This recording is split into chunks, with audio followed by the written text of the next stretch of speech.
A palavra de Deus é viva, perfeita e eficaz. O registro bíblico de hoje é o segundo episódio da parte sobre a vida e o ministério de Jesus, o início da igreja cristã, e mais um episódio da vida dessa série longa do Exílio a Cristo. Nós vamos falar hoje da escolha dos 12 discípulos e do início do ministério de Jesus. Lembrando, vídeos que tem no canal que fazem parte do contexto desta série eu não vou falar. Bom que o vídeo ontem ficou mais curto, apenas 10 minutos, para a gente traçar um paralelo cronológico da vida de Jesus. E a escolha dos 12 está em Mateus capítulo 10, versos do 1 ao 4, Marcos capítulo 3, versos do 13 ao 19 e Lucas capítulo 6, versos do 12 ao 16. Lembrando os evangelhos sinóticos, Mateus, Marcos e Lucas, e João, uma perspectiva mais teológica e profunda. Tá? Esse é o começo desse vídeo e este evento marca o início do ministério público. Batismo começou no vídeo passado, escolha dos 12, tá? Durante o batismo, o céu se abre, o Espírito Santo desce sobre ele em forma de pomba. E a passagem, tu és meu filho amado, em ti eu me agrado. Mateus capítulo 3, versos do 13 ao 17. Marcos capítulo 1, versos do 9 ao 11. Lucas capítulo 3, versos 21 e 22. João também testemunhou este evento, ele batizou Jesus como o Cordeiro de Deus que tira o pecado do mundo. João capítulo 1, verso 29. Lembrando, passagens importantes eu cito, a maior parte eu vou só fazer a menção. Lembrando, a série não é para ser longa, não é para ser um tratado teológico, é um start para que todos possamos aprender e andar nessa caminhada, tá? Após o batismo, Jesus é conduzido pelo Espírito, como eu falei, e é tentado por Satanás 40 dias. Ele resiste às tentações usando a palavra de Deus. Mateus capítulo 4, verso 1 ao 11, Marcos capítulo 1, versos 12 e 13, Lucas capítulo 4, verso 1 ao 13. Então, Mateus 4, do 1 ao 11, Marcos 1, 12 e 13, Lucas 4, 1 ao 13. A escolha dos discípulos é um momento fundamental nos evangelhos e mostra a forma como ele formou esse grupo próximo para a missão de espalhar a mensagem, que ele pregaria. Vários versículos descrevem esse evento e ele começa a reunir por Simão, o Pedro, no caso, André, Tiago e João. Os sinóticos descrevem esse chamado para largar as redes e se tornarem pescadores de homens. As passagens são Mateus capítulo 4, versos 18 ao 22, Marcos capítulo 1, versos 16 ao 20, Lucas capítulo 5, versículos do 1 ao 11. Estes versículos mostram as escolhas dos discípulos, tá? Principalmente em Mateus capítulo 4, Mateus capítulo 4, versículos do 18 ao 22. É muito número e para não alongar muito o vídeo eu acabo confundindo, desculpa aí, tá? Este é o relato mais conhecido, como eu falei, de Pedro, André, Tiago e João, os 4 primeiros. Jesus encontra-os pescando e os convida a ser pescadores de homens. Em Marcos, capítulo 3, versos 13 ao 19, detalha a escolha e a nomeação dos 12 e lista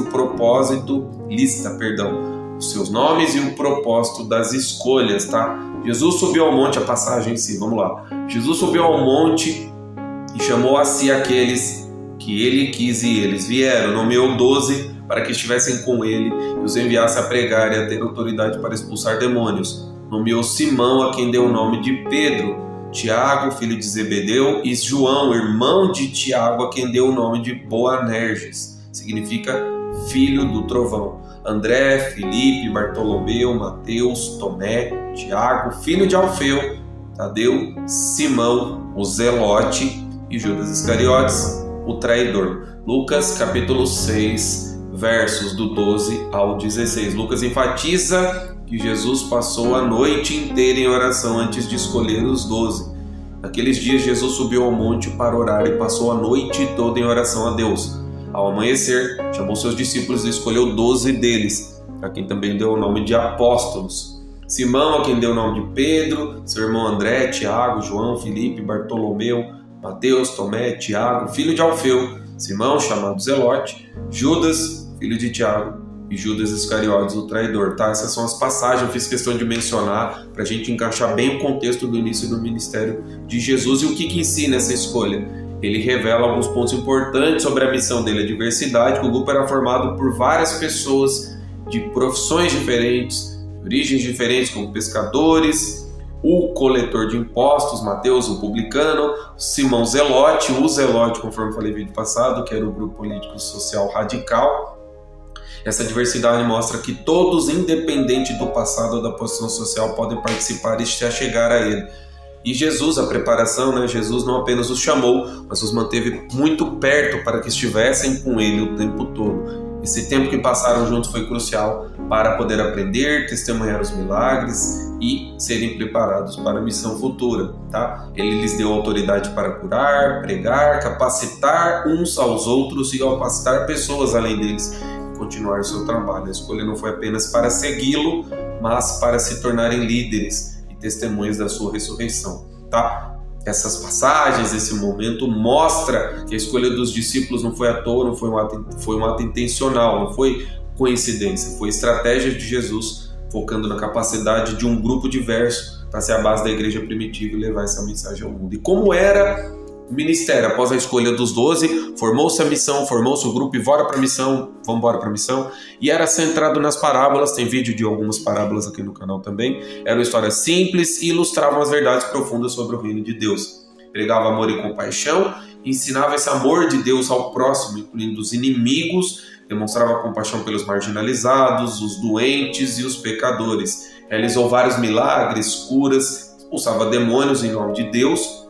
Após isso ensinou a eliminar, né, expulsar os demônios em nome dele, em nome de Jesus, que era o nome sobre todo o nome, fazer outros milagres que era visto por muitos como evidência da sua divindade.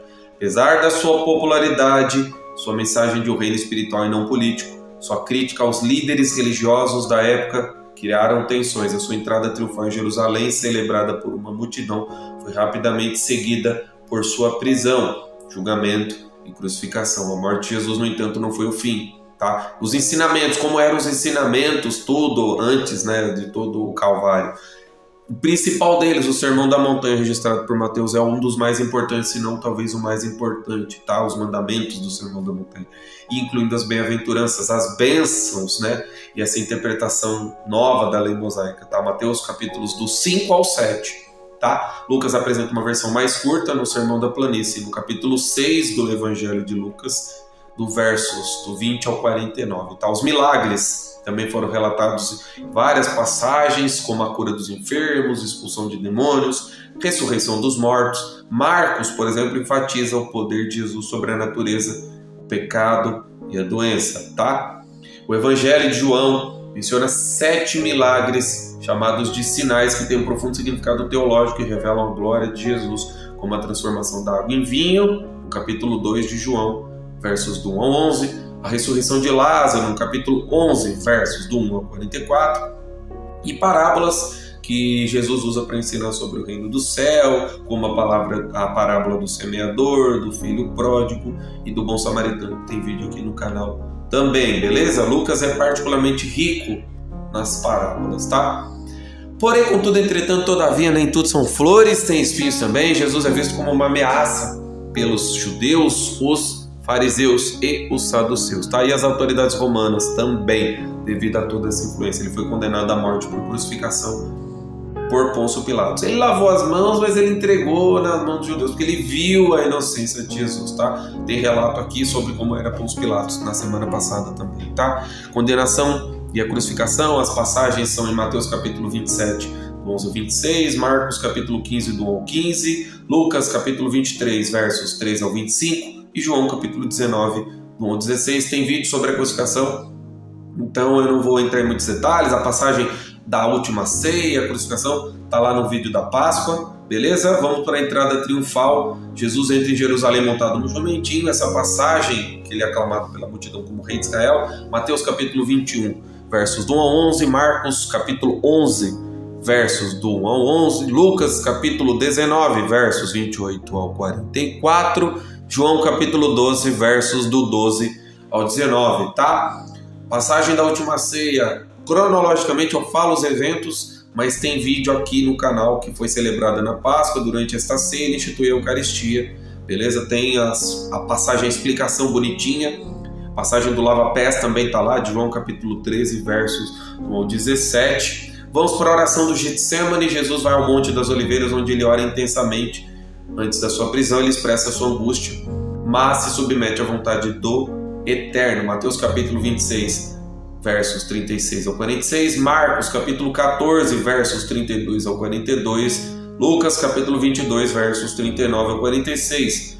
Prisão e julgamento, Jesus é traído por Iscariotes, ele é levado perante o Sinédrio, o tribunal judaico, e depois perante a Pôncio Pilatos. Embora este reconhecesse a inocência de Jesus, ele cede e entrega para a morte. Tá? Mateus capítulo 26, versos 47 ao 27, e no capítulo 26 como um todo, beleza? Mas principalmente falei errado.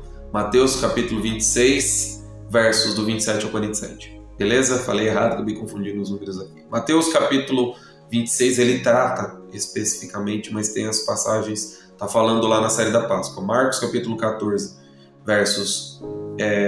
Na verdade, vamos lá, vamos organizar. Mateus capítulo 26, Marcos capítulo 14, Lucas capítulo 22 e João capítulo 18, 19, beleza? Eu só dei uma passada para não ficar alongando muito, porque depois vai ficar tedioso. Tem vídeo lá explicando sobre o Calvário, sobre a prisão e a crucificação. Certo, encerramos aqui mais um episódio curtinho, só falando cronologicamente. E a gente chegou agora na crucificação. O próximo episódio, crucificação em si, ressuscitação. Enfim, nós vamos falar do início do cristianismo, o marco inicial. Beleza? Deus abençoe a todos, que nós possamos crescer na graça e no conhecimento do nosso Pai Celestial. Um abraço e até amanhã.